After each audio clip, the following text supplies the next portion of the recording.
میرے اور آپ کے نبی پاک علیہ الصلاۃ والسلام کے القاب میں ایک لقب ہے امی۔ کیا ہے؟ امی۔ اس پر اگر آپ غور و فکر کریں تو قرآن کا معجزہ آپ کو ہم کو سمجھ میں آئے گا۔ امی کا مطلب یہ اہل سنت و جماعت کے نزدیک جو ہے، جو عارفین نے ہم کو بتایا ہے، یہ وہ نہیں جو عمومی طور پر بدعقیدہ جماعتیں بیان کرتی ہیں کہ ان پڑھ، نعوذ باللہ من ذالک۔ میرے نبی تو ساری کائنات کو درس و تعلیم دینے کے لیے تشریف لائے۔ امی کا مطلب یہ کہ جو کسی سے نہ پڑھے۔ ہمارے نزدیک جو امی کا معنی اور مطلب ہے وہ یہ کہ وہ کسی سے نہ پڑھے، جیسے اللہ نے فرمایا الرحمن علم القرآن، کہ رحمان نے اپنے بندے خاص کو قرآن سکھایا ہے۔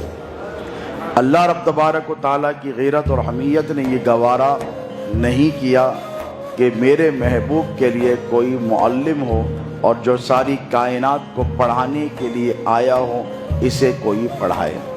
اسی لیے اللہ نے میرے اور آپ کے حبیب پاک علیہ الصلاۃ والسلام کو انسانیت کے احسان سے مبرہ رکھا اور پاک رکھا، اور کائنات ہست و بود میں کسی انسان کی یہ مجال نہیں جو میرے نبی کا دامن تھام کر یہ کہہ سکے کہ ہم نے آپ کو ایک لفظ سکھایا ہے۔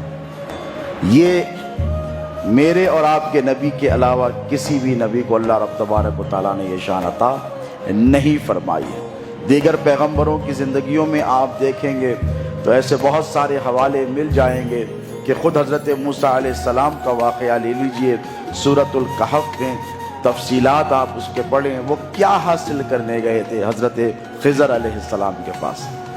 حضرت خضر چونکہ روایات میں آتا ہے نبی بھی نہیں تھے، اللہ رب تبارک و تعالیٰ کے ایک برگزیدہ بندے اور ولی کامل تھے، لیکن علم کی ایک چاہ تھی جسے علم لدنی کہا جاتا ہے، جو اللہ کی طرف سے ڈائریکٹ دیا جاتا ہے، جس میں کوئی وسیلہ نہیں ہوتا ہے، جس میں کوئی انسان کا عمل اور دخل نہیں ہوتا ہے۔ موسیٰ نے کہا کہ مولا مجھے وہ علم لدنی چاہیے، تو اللہ رب تبارک و تعالیٰ نے کہا کہ تو خضر کے پاس جا، فلاں مقام پر بیٹھے گا، فلاں مقام پر رہے گا، اس کی شکل و صورت ایسی ہوگی، یہ سارے واقعات رونما ہوں گے۔ آپ سورۃ الکہف پڑھیں، آپ کو سمجھ میں آئے گا۔ تو حضرت موسیٰ جیسے جلیل القدر پیغمبر جو کلیم اللہ ہوئے، جنہوں نے اللہ رب تبارک و تعالیٰ سے ڈائریکٹ ہم کلامی فرمائی ہے، ان کو بھی اللہ رب تبارک و تعالیٰ نے علم کے حصول کے لیے ذریعہ بتایا، سوائے میرے اور آپ کے نبی پاک علیہ الصلاۃ والسلام کے، کہ ہمارے اور آپ کے نبی کو کسی خضر کی حاجت نہیں رہی۔ جبرائیل امین بھی قرآن لے کر آتے تو میرے نبی پاک علیہ الصلاۃ والسلام کے پاس سب سے پہلے قرآن پاک لایا اور لا کر کہا اقرا، کہا پڑھیے، تو ما انا بقاری، میں نہیں پڑھتا۔ حضور نے انکار کر دیا، حضور نے انکار کر دیا۔ اس پر غور و فکر کرنے کی ضرورت ہے، کیونکہ قرآن کی اولین آیت جسے کہتے ہیں وہ اقرا ہے کہ نہیں، بتائیے۔ جب بسم اللہ ہمارے پاس ہوتی ہے تسمیہ خوانی تو بچوں کو یہی آیت کریمہ پڑھا کر ان کو تعلیم کا آغاز کیا جاتا ہے۔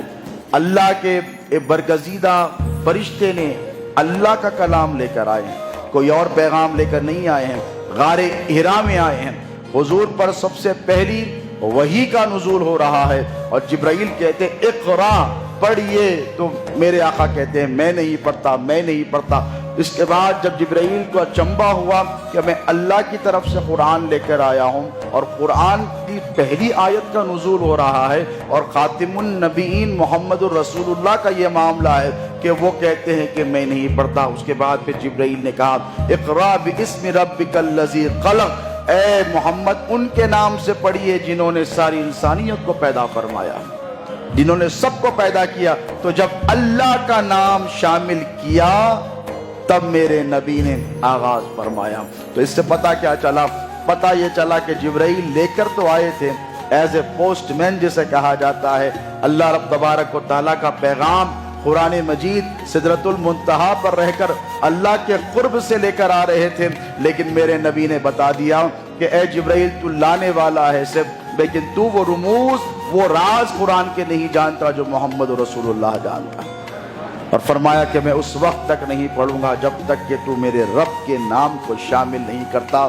تو سب سے پہلے دنیا تو یہ کہتی ہے کہ جبرائیل قرآن میرے نبی کے پاس لے کر آئے تھے، قرآن کی تعلیم دے رہے تھے۔ اسی پہلی آیت مبارکہ کے ساتھ میرے نبی نے جبرائیل کو یہ ثابت کر کر بتا دیا کہ جبرائیل تو مجھے پڑھانے نہیں آیا ہے، صرف پیغام دینے آیا ہے۔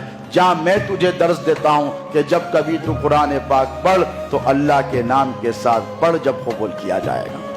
تو یہ میرے نبی پاک علیہ السلام کی خصوصی شان تھی دوستو کہ اللہ رب تبارک و تعالیٰ نے 23 سالہ بعثت کے مبارک اور مقدس دور میں ادوار میں قرآن مجید کو نازل فرمایا۔